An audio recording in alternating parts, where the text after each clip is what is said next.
Hello, my name is Emily Ireland, and this is my Lab 3 on a black hole. So to introduce this lab, the purpose of this lab is to find the mass of a black hole by using information about a planet's orbit to find the initial velocity a spaceship must have when it leaves the surface of the planet to not crash into the black hole.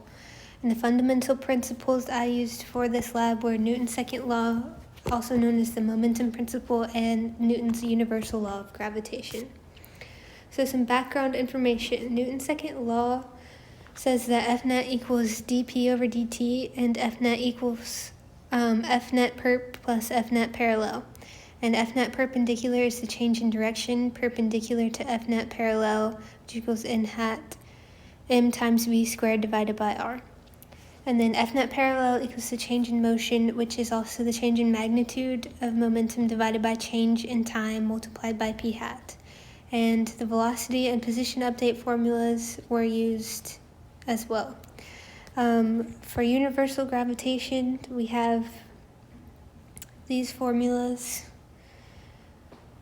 And then in the lab, we assume that the magnitude of F net equals the magnitude of F, which means that the two masses times the universal gravitation constant divided by r squared, the magnitude of r squared equals dp dt, and that means that one of the masses, the mass of the black hole, equals dp dt times r squared divided by gm.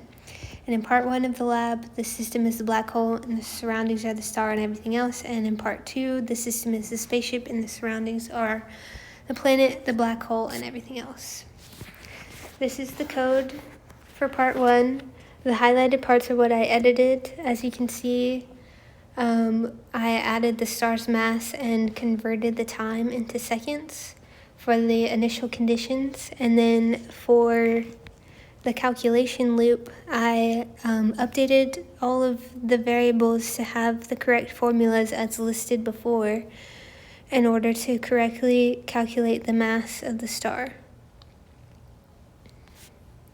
And this is the results. We got the mass of the black hole being 1.08 times 10 to the 34, and we also calculated F net parallel, and F net perp.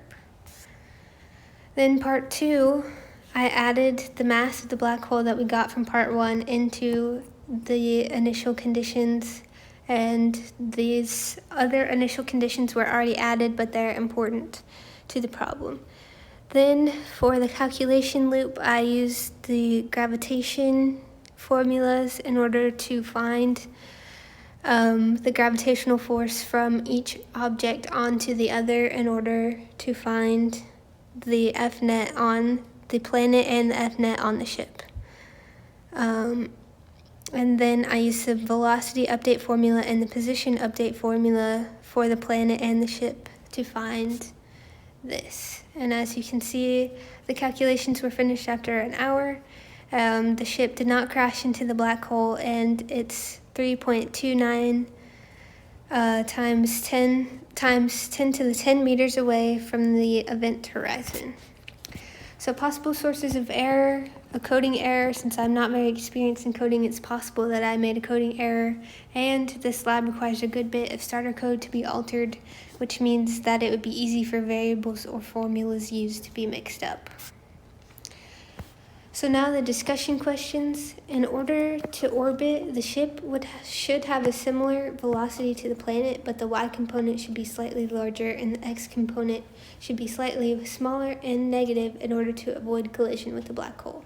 The closest I was able to get to achieving this goal was for the ship's initial velocity to be negative 2.9 times 10 to the 7, 7 times 10 to the 6, and 0. And what does it mean? F parallel is net force parallel to the direction of motion, and F perp is net force perpendicular to the direction of motion. Net is the change in momentum over the change in time, which is mass times acceleration, and the rate of change in momentum is final momentum minus initial momentum divided by the change in time, which is dp dt. Momentum is mass times velocity, so therefore it's easier to find the change in momentum than it is to find the change in net force.